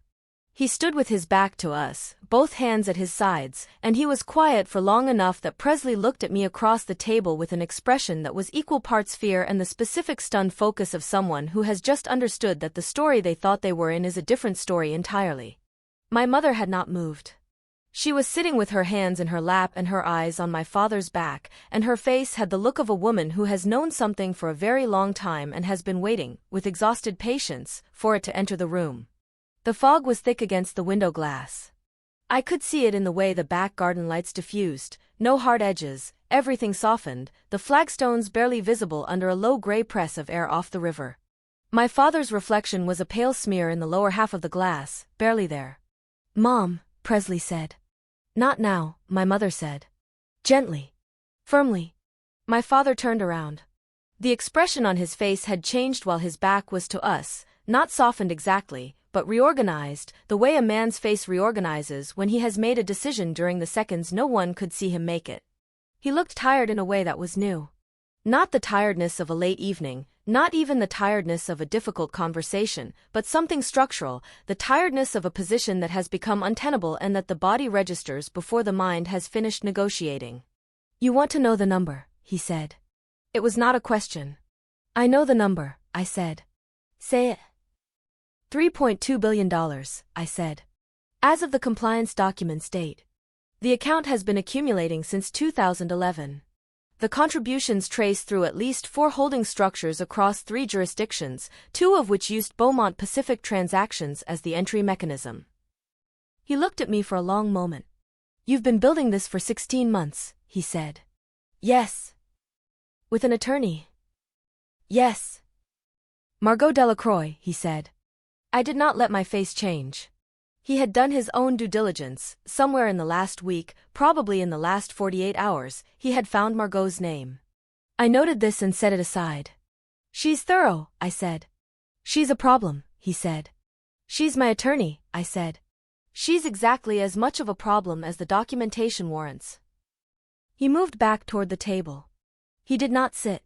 He stood at the head of it, the way he stood at the head of every table he had ever occupied, with the easy authority of a man who understands that physical position is a form of argument.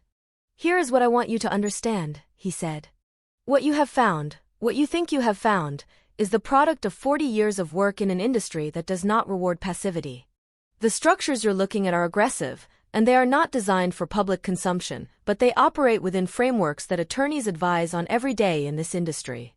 Any attorney worth hiring in this space will tell you the same thing. Gerald Fitch is listed as the registered agent on 3 active corporate documents filed after his death," I said. "That's not an aggressive framework. That is identity fraud." The word landed in the room the way a specific word sometimes does, not loudly, but with a precision that changes the air around it. He looked at me with the expression of a man absorbing a blow he had seen coming and had calculated he could sustain. "That is an administrative error I was not aware of," he said. "Gerald's successor should have updated those filings." "The 2022 filing has a signature," I said. "I've had it compared." Presley made a sound. "Compared to what?" my father said. "To Gerald's documented signature on the 2018 trust amendment. The comparison was done by a forensic document examiner in Portland. The 2020 filing is plausible, close enough to Gerald's hand that an examiner would want more samples before concluding. The 2021 and 2022 filings are not consistent with his hand." I looked at him steadily. Someone signed Gerald Fitch's name to active corporate documents 2 and 3 years after his death. Not sloppily, with apparent intention. But not well enough. "You can't know that was me," he said. "I'm not saying it was you," I said. "I'm saying it happened, and I'm saying the documents are in the hands of my attorney, and I'm saying that we are now in a conversation about what happens next." He was quiet for a moment that had a different quality than the previous silences, something working behind it that was more internal, less performance. He pulled out the chair at the head of the table and sat down. He folded his hands on the table in front of him, a deliberate, composed gesture, the gesture of a man who has decided to stop standing and start negotiating, and he looked at me with the expression of a man shifting from one mode to another, the way a ship changes headings, slowly, with enormous weight behind the turn. "What do you want?" he said. It was the first time he had asked me that directly. I reached back into the messenger bag I had set on the chair beside me when I arrived. I reached and passed the main folder, to the second, thinner folder behind it, the one Margot had couriered to the hotel that morning, the one I had not opened since reading it with my 2 margin notes at the desk in my room. The folder was light. 9 pages. I pulled it out, set it on the table in front of me, unfolded it, and laid it flat. I turned it so the header faced my father.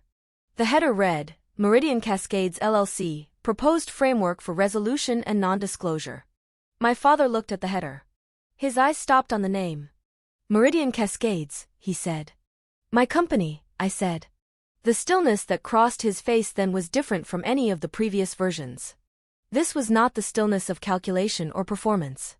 This was the stillness of a man who has just understood that the ground beneath a building he thought was his is different ground than he believed, that the structure he has been standing on has a different owner than he assumed, and that owner has been standing beside him this entire time, in the same room, at the same table, saying very little. "How long?" he said. 8 years, I said. "Since I left Sacramento." "And the value?" I told him. He was quiet for what felt like a very long time. Presley had both hands over her mouth. My mother was looking at me with an expression I had not seen from her in years, something that was not quite pride and not quite grief but lived between them, in the territory where you recognize something you should have said something about a long time ago and understand, too late and also exactly on time, that the moment for saying it has finally arrived. My father looked at the 9 pages. He did not reach for them. "The framework," he said.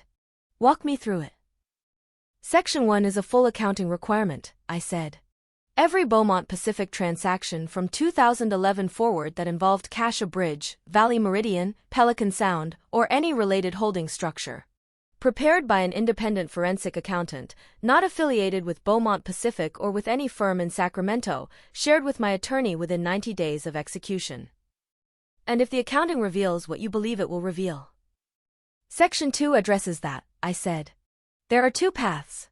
The first is a negotiated resolution, restitution to any investors harmed by the dissolved entity contributions, a voluntary restructuring of the offshore holdings into a compliant domestic structure, and a revised estate plan prepared by independent counsel that reflects an accurate accounting of what exists and who built what. Both children. Full picture. And the second path. I looked at him. The second path is that my attorney files what she has with the appropriate regulatory bodies and we let the process run without further conversation between us. He looked at the document for a long moment. Then he looked at me. "You've been sitting on this for 16 months, he said. "You could have come to me." I needed to be certain, I said. And I needed to be ready. Ready for what? For you to tell me this family made me, I said. And to be able to tell you what I'm telling you now. He absorbed that. His jaw moved once, the small sideways grind I had seen at the party the week before, the tell he had never fully controlled. His eyes dropped to the 9-page document on the table, then came back up to mine. "This family made you," he said, and the sentence was the same sentence he had said less than 15 minutes ago across these dinner dishes and coffee cups, but it sounded different now, not a weapon, not a verdict, something closer to a man quoting a thing he had said and hearing for the first time the full weight of how it sounded. "And this family can unmake you." He stopped. He looked at the document again. "That's what I said to you." "Yes," I said. "And you're here anyway." "Yes." He looked at the framework document for a long time without reaching for it. I did not prompt him. I had spent 16 months learning to sit with silence without filling it, and I used that now, let the 9 pages and the 3-page compliance extract and the white space of the room do the work that words would only interrupt. Presley lowered her hands from her face. Her eyes were bright with something that was not quite tears and not quite composure but moved between them. She looked at me across the table and she said, very quietly, "Sawyer, what is Meridian Cascades worth?" I had not planned to say the number in this room tonight. I had planned to let the document do the work, to let the 9 pages speak without the number attached, to keep the scale of it in the register of considerable rather than specific. But Presley had asked me directly, and she was looking at me with the expression of someone who needed to understand the actual shape of what was happening, not the outline of it, not the implication, the actual shape. "As of last quarter," I said, "approximately $3 billion in managed assets." The room did not react immediately.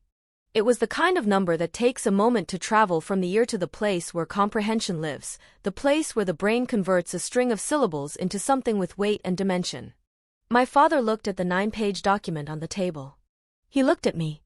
He looked at the document again. And then he did something I had not anticipated in any version of this conversation that I had run through my head over 16 months of preparation. He laughed. A short, involuntary sound, not humorous, not contemptuous, something genuinely reflexive, like a man who has taken a step and found the stair wasn't there. The sound of a calculation failing in real time. $3 billion, he said. Yes. In Seattle. In Seattle, I said. Under a name that has never appeared in the same sentence as Beaumont, publicly or privately, until tonight. He was quiet. The account in Zurich, he said finally. The 3.2 billion. Yes. You're telling me, he stopped. I'm telling you, I said, that what you built in secret, and what I built in silence, are approximately the same size. And one of them has a compliance problem. The sentence sat in the room. Presley exhaled, long and slow, like someone who has been holding their breath without knowing it, the breath releasing in stages, her shoulders dropping with it, her whole posture settling into something that was not relief exactly but was the physical shape that follows the release of prolonged tension. My mother said, very quietly, to no one in particular, I think I need more coffee. My father did not move. He was looking at the 9-page framework on the table, and his face had finally, completely, let go of every version of itself he had been wearing all evening, and what was left underneath was just a man of 65 sitting at his own dinner table in the house he had owned for 30 years, trying to recalculate something that was no longer calculable in the way he had always calculated it. You built that, he said. Not a question. Not an accusation.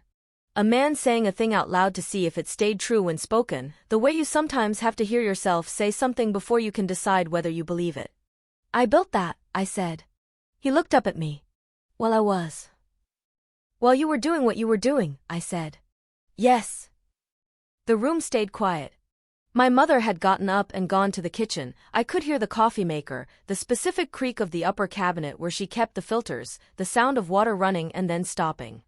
Ordinary kitchen sounds doing what ordinary sounds sometimes do in extraordinary moments, which is to remind the people in a room that the world outside the conversation is still turning, that the coffee maker still works and the cabinet still creaks and the water still runs, regardless. Presley had not moved from her position at the table. She was sitting with both hands around her empty cup now, looking at the space between herself and our father, which was a space that had been the same physical distance for 30 years and had just become a different kind of space entirely, not wider, not narrower, but differently shaped, with different things in it than there had been an hour ago. My father finally reached for the framework document. He didn't take it, not fully. He put 2 fingers on the top edge and turned it slightly, adjusting the angle, then turned it back, a small, fidgeting motion I had never seen from him before. He was a man who did not fidget. His hands had always been one of the most controlled things about him, the hands of someone who understood that stillness is a form of authority. The gesture was a tell, and he knew I knew it was a tell, and we were past the point where concealing it served either of us any purpose. The independent accountant, he said. Do you have someone in mind? Margot has 3 candidates, I said.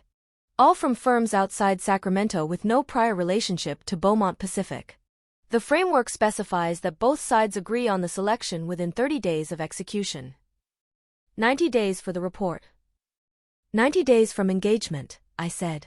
Margot believes that's achievable for a transaction review of this scope, assuming full cooperation. He turned the document to its original angle.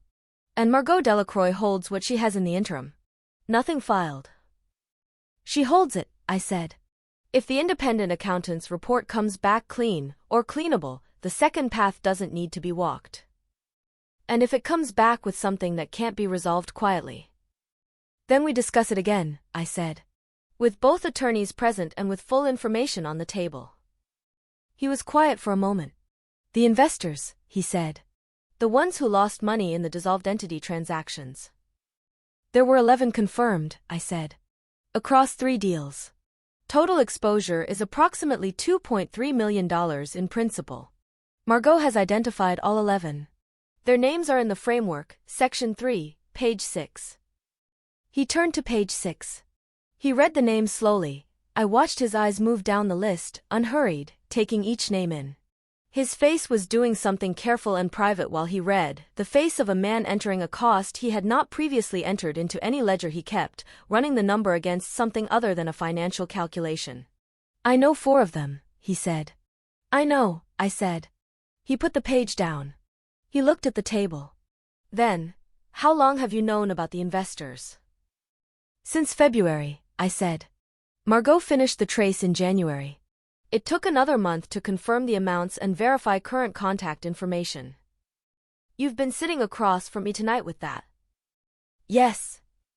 He made a sound, not quite a sigh, not quite a laugh, something with exhaustion in it and something else beneath the exhaustion that I did not have an immediate name for. Reckoning, maybe. The specific sound of reckoning. He picked up his wine glass and found it empty and set it back down. You are, he said, after a moment, extremely difficult to read. You know that. I've been told, I said. I used to think it was passivity, he said. When you were young. I thought you simply didn't feel things the way other people did. The way Presley did. He paused. He looked at the document in front of him rather than at me, which made what he said next feel less like a prepared statement and more like a thing he was working out as he said it. I was wrong about that. I did not say anything. I let him have the sentence, let it sit in the air without adding to it or qualifying it, the way you sometimes have to leave space around something for it to be what it is. I was wrong about several things, he said. He didn't specify them. He didn't need to. They were sitting on the table between us in a 9-page framework and a 3-page compliance extract, and they had been sitting between us for 34 years in a less organized form, in the file I had carried since the Port of Sacramento deal and the legal pad with the 2 columns and the $1,500 check that had gone into the account alongside everything else. My mother came back with the coffee. She set a cup in front of each of us, my father first, then Presley, then me, with the quiet efficiency of a woman who has decided that her function in this moment is provision rather than conversation, that the thing she can offer the room right now is warmth and continuity and the simple fact of a cup placed in front of each person. Then she sat back down and wrapped her hands around her own cup and looked at my father. Wade, she said.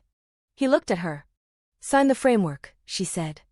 It was the first full sentence she had contributed to the evening's real conversation, the one beneath the dinner conversation, the one that had been building since I walked in the door, and it landed with the particular weight of a sentence that has been forming for a long time and has finally found its moment. Not a request. Not exactly a command. Something delivered from a place beyond argument, the voice of a woman who had been patient for considerably longer than was comfortable and had used up the last of that patience somewhere between my father's finger pointed at the door and the sound he had made when he found his wine glass empty. He looked at her for a moment. Something passed between them that was not for the room. Then he looked at the framework. Then he looked at me. I'll have my attorney review it, he said. Of course, I said. Not Voss. Someone new. That's reasonable, I said. And I want a conversation, separate from the attorneys, before anything is filed anywhere, before the accountant is engaged. Just the 2 of us. I looked at him. He looked back. His eyes were tired in a way I had not seen before, not the tiredness of a late night, not even the tiredness of a hard conversation, but the particular tiredness of a man who has been holding something heavy for a very long time in a position that is no longer tenable and has just set it down, and whose arms have not yet understood that the weight is gone. All right, I said. He nodded once. Then he picked up the framework document and folded it, not carelessly, with the deliberate precision of a man who treats documents as things that matter, and he put it in the inside pocket of his jacket, in the same place where I had been carrying the compliance extract all evening. I noticed that. I did not remark on it. Presley found me in the front hallway at 9:40, pulling on my jacket. My mother was in the kitchen running water. My father had gone to his study, not dramatically, not with a door slam, just a quiet withdrawal, the sound of the study door closing with the particular click of a man who needs to sit with something in private and has enough dignity left to do it without making it visible. Sawyer, she said. I turned. She was standing with her arms crossed, not defensively, the way you cross your arms when you're protecting something, but the way you do when you're cold and the house has gotten quieter than expected. She looked at me for a long moment with an expression I recognized as the one she wore when she was deciding how honest to be. The Bo Hargrove materials, she said. I'm not doing the deal. Okay, I said. I was already leaning that way before you sent them. The numbers were good, but something felt off when I looked at the structure a second time, the way the equity waterfall was written. There were clauses I couldn't get a straight answer on from his attorney. She paused. I would have figured it out. I know you would have, I said. She studied me. You didn't have to come to the party last week. No. But you came anyway. And you walked over when you saw me talking to him. Yes. Why? It wasn't an accusation. It was a genuine question. She wanted to understand the mechanism, the actual reason, not the charitable version and not the strategic one. I thought about how to answer it honestly. Because you're my sister, I said. And because I had information that was directly relevant to you. That's the whole reason. She was quiet for a moment, looking at the floor, then back up at me. Dad was going to restructure the trust. I know. He's not going to now. No, I said. He's not.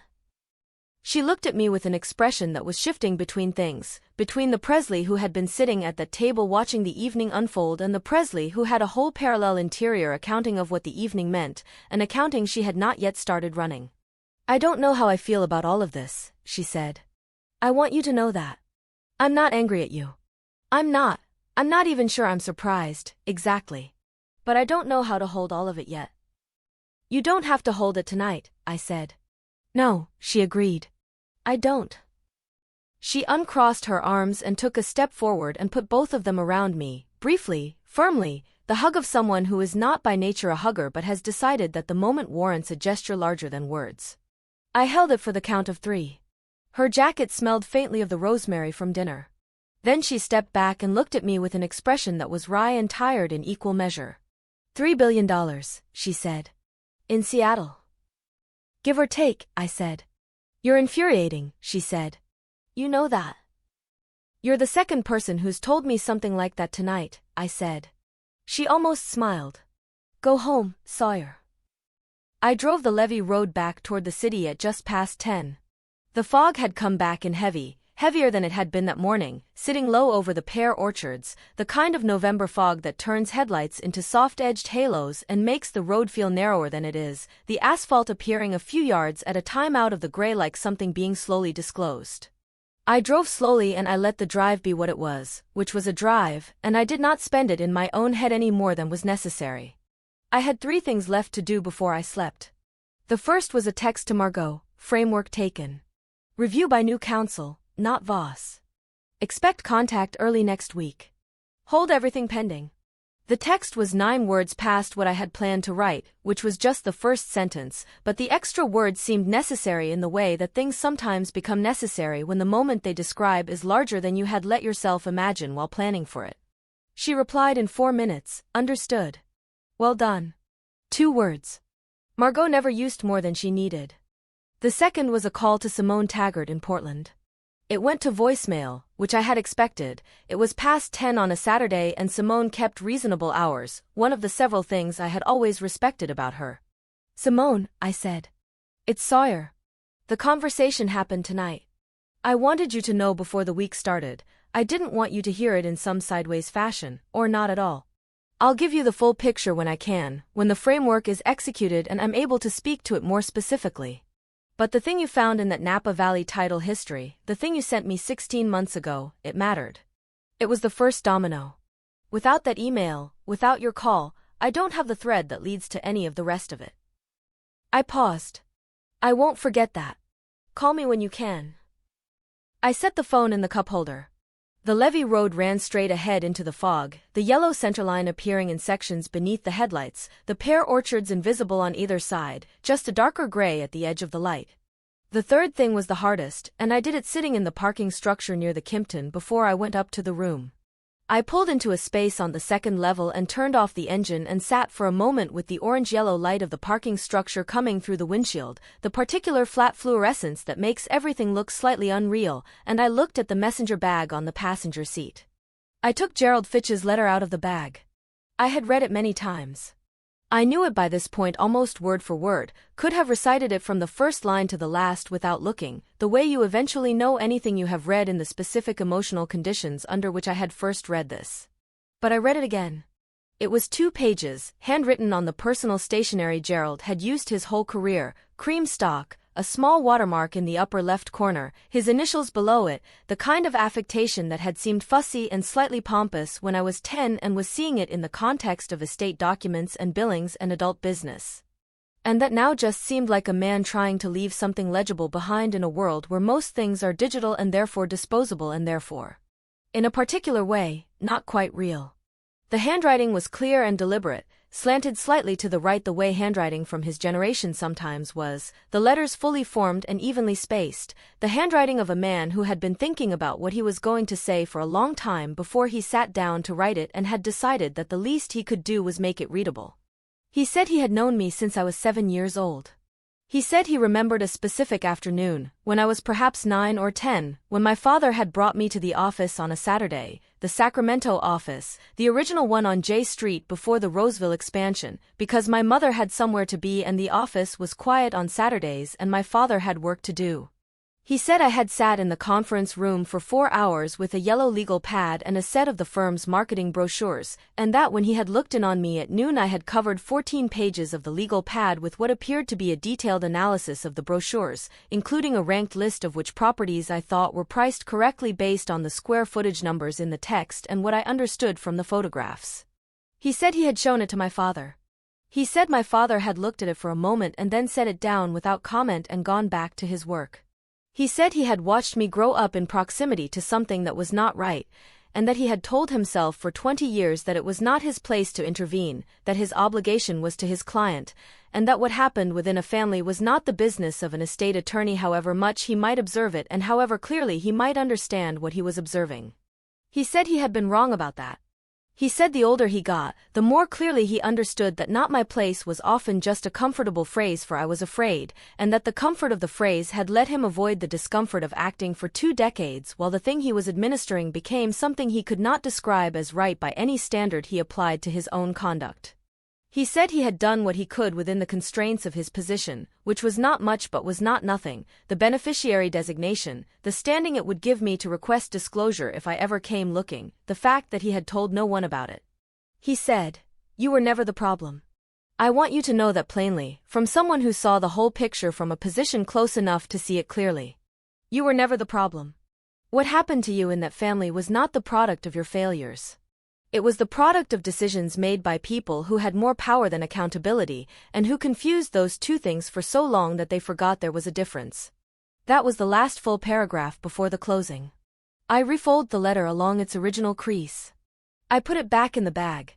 I sat in the orange light for a while. Long enough to let the weight of the evening settle, to let it find its actual size, not the size it felt in the moment of the confrontation, which was enormous, but the size it would actually be in a week or a month or a year, once the framework was executed and the accounting was done and whatever came next had arrived and been dealt with. I had learned, over 8 years of building something in patience, that most things are smaller in the long run than they feel in the immediate moment, and that the work of building is not the dramatic confrontation at the end but the 11 weeks in the rain on a boundary survey, the legal pad with 2 columns, the 14 months of not moving until you are ready to move. The parking structure was very quiet. Somewhere below, a car pulled in and its headlights swept the concrete walls and then went dark. A door opened. Footsteps. Then nothing. I went up to the room. The 90 days ran. The independent accountant, a forensic specialist from a San Francisco firm that had no prior relationship with Beaumont Pacific and whose name had been third on Margot's list precisely because the first 2 were better known and therefore more likely to surface connections neither side wanted, delivered his report in February. It was 81 pages. The executive summary was 4 pages and it was written in the careful, precise language of a man who understood that his words would be read by attorneys and possibly by regulators and who had chosen each one accordingly. The dissolved entity transactions were, as I had understood them to be, not defensible as administrative error. The money had moved from Cassia Bridge Partners, Valley Meridian Associates, and Pelican Sound Holdings into Beaumont Pacific deals through a mechanism that the forensic accountant described, in the language of his profession, as structured to obscure beneficial ownership at the point of contribution. That phrase had a specific meaning in a regulatory context, and everyone in the room when it was read aloud, Margot, my father's new attorney, a man named Prescott who had come up from a Los Angeles firm and who had the particular stillness of someone who had handled things like this before, knew exactly what it meant and did not require it explained. My father's new attorney asked 3 clarifying questions. Margot answered 2 of them. I answered 1. Then everyone was quiet for a moment, and then the conversation shifted into the practical, what the report required, what the timeline was, what the 2 paths of the framework looked like in light of 81 pages of confirmed findings rather than the 16 months of preliminary documentation I had brought to the dinner table in November. The first path was chosen. It always was going to be, I think. My father was not a man who would let the second path run if there was any version of the first path available to him, not because he was reformed, not because he had woken to a different understanding of himself in the 90 days since dinner, but because he was a man who had spent 40 years controlling the terms of his own situation, and the second path was the one where he no longer controlled anything. The 11 investors were contacted in February, quietly, through Prescott's firm, which had experience in exactly this kind of outreach. Restitution was made, full principal plus interest, the rate Margot had argued for and gotten, which was higher than my father's attorney had proposed and lower than Margot's opening position, which is how those negotiations go when both sides have competent counsel and a shared interest in resolution. I did not attend those conversations and did not want to. That was not my role in this, and I had no interest in making it one. The offshore holdings were restructured across the subsequent 3 months. Pelican Sound Holdings was voluntarily dissolved in April and its assets moved into a domestic structure under my father's own name, which made his tax picture considerably more complex and his compliance picture considerably cleaner, a trade Prescott described, with the careful understatement of a man who does not editorialize, as the appropriate direction. The 3 post-death corporate filings bearing Gerald Fitch's name were referred to the appropriate authority by the forensic accountant, as a matter of his professional obligation, in the course of submitting his findings. He cited the referral in a single footnote. He did not dramatize it. Neither did anyone else. That process was ongoing when spring came and the Sacramento Valley went green. The estate documents were reviewed by independent counsel, not Voss, not Prescott, a third attorney whom no one had a prior relationship with, and revised to reflect an accurate accounting of what existed and what it was worth. Both children. Full picture. The revised documents were executed in May, in a conference room on L Street in Sacramento, with Presley and me present and my mother sitting in a chair against the wall with her hands in her lap and her eyes moving between the documents and my father and something else that was not visible in the room. My father signed where he was asked to sign. He did not make a speech. He did not try to reframe the document in the signing as something other than what it was. He signed with the same deliberate precision he had used to fold the framework document into his jacket pocket in November, and when he set the pen down he looked at the table rather than at any of us, and the room was quiet for a moment in the way that rooms are quiet when something large has just been made official. I went back to Sacramento in April, before the estate documents were finalized, because Presley had asked me to. Not for a formal occasion. She had texted on a Tuesday afternoon with a message that said only, "Come down this weekend if you can, let's have lunch, I want to see you." Which was its own kind of message, separate from its content. Presley was not given to unprompted invitations. The fact of the invitation was the thing. We had lunch near the river, at a place she liked on the eastern bank with a patio that faced the water. It was warm for April, the kind of clear, sharp Northern California spring day that makes the Sacramento look like hammered metal, the light on it too bright and too direct to look at straight. We sat outside with sunglasses and the kind of easy conversation that I had not realized I had been missing until it was in front of me, the conversation of 2 people who have been through something together and have not yet decided what to call it but are not in a hurry to decide. "He's different," she said, at some point in the middle of the meal, turning her water glass slowly in her hand. "Different how?" I said. "Quieter." She considered the word. "Not sad, exactly. More like he's recalculating something. Continuously. You can see it when he's just sitting. His eyes are doing something that they weren't doing before." "That sounds right," I said. "He asked about you," she said. "Last week. I went over for dinner, Mom made the thing with the short ribs, and after dinner he asked if I'd talked to you lately." "What did you tell him?" I said yes. I said you seemed fine. He nodded and looked at the table and then he said, she paused. He said, "Tell him the door is open." I looked at the river. The hammered metal surface had shifted in the last few minutes, the angle of the light changing as the afternoon moved, and now there were long gold streaks across it mixed in with the silver. The heron I had seen on my morning walk in November would not be the same heron, but somewhere on this river there was a heron standing on a log, watching the water with the patience of something that understood waiting as a form of action. "That's it?" I said. "That's it. No context. No elaboration. He just said it and then my mother asked if we wanted the persimmon cake and that was that." I thought about what it cost a man like Wade Beaumont to say a thing like that, to not say it to me directly, but to say it to Presley, knowing she would carry it, choosing her as the channel because he could not yet find the direct route. The indirection was not weakness. It was the closest he knew how to get to a thing he did not have the vocabulary for yet and was not sure he would ever fully develop. It was the closest some men can get. I had been watching him for 34 years and I understood the range of what he was capable of, and "the door is open," said through my sister at a dinner table after short ribs, was not nothing. "Okay," I said. "Are you going to go see him?" "Not yet," I said. "But eventually." She nodded like she had expected exactly that answer, like she had calculated the likely range of responses and was not surprised to find me at this particular point in it. Then she said, "He said something else." I waited. When we were talking about everything. After the accounting report came back, there was a period of about 2 weeks where he was very quiet and I went over twice and both times we talked around it, and then one evening he said, she looked at me with the careful expression she wore when she was delivering something precisely, weighing each word before it left. He said, "I told my son that this family made him and that this family could unmake him. I was right about the first part. I was wrong about the second." The sentence arrived and stayed. His own words, coming back to him, not from me, where they would have been a challenge or a proof, but from Presley, at a dinner table with short ribs and persimmon cake, where they were just a man quoting himself and hearing, in the quotation, something he had not heard when he first said it. "He said that," I said. "Word for word," she said. I wrote it down in my phone when I got home because it seemed like the kind of thing that should be written down. I looked at the river. I thought about Gerald Fitch's letter in the drawer of my desk in Seattle, the line about standing, about being given something in writing that had not been given in person. I thought about the framework document in my father's jacket pocket and the 81-page report and 11 people who had received wire transfers in February that they had not expected.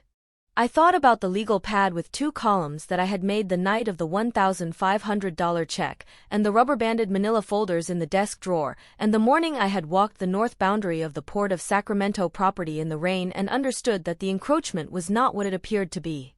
I thought about the levee road in the November fog, and the cold metal of the gate latch, and the sound the gate had made when it swung closed, like a period at the end of a sentence.